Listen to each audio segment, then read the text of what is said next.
Bugungi kunda dunyo bo'yicha odam papilloma virusi to'g'risida juda ham katta e'tibor qaratilyapti. Uni oldini olish bo'yicha va uni asoratlarini davolash bo'yicha katta e'tibor qaratilgan. Bizning yurtimizda ham odam papilloma virusiga qarshi bir qator skrining ishlari amalga oshirilib kelmoqda. Aholida onkologik kasalliklarni oldini olish va ular skrining o'tkazish.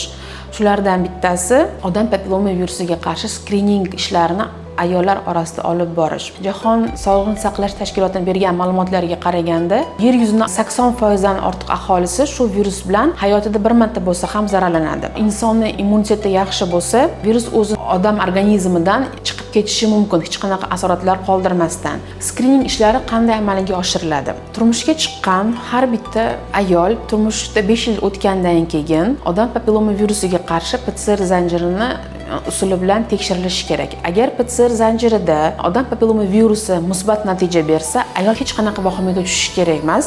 Chunki bular hammasi tuzaladigan darajada onkologik nazoratida bo'ladi. Odam papilloma virusi jinsiy yo'l bilan yuqadigan viruslar qatoriga kirib, hech qanaqa belgi simptom bermaydi. Uni xavfli tarafi ham shunda. Hayoti davomida onkologik vaziyat yuzaga kelgandagina bu virus aniqlanishi mumkin. Shifokor sifatida shuni maslahat berardimki, birinchi navbatda 9 yosh va 13 yoshdagi qizlarimizni vaksinatsiya qildirish. Turmush qurish arafasida turgan yoshlarimizga shu virusga qarshi analiz topshirish. Agar analiz manfiy natija berganda, unga qarshi emlash ishlarini amalga oshirish. Chunki emlanganda biz bu virusga qarshi 10 yilga immunitet hosil qilamiz.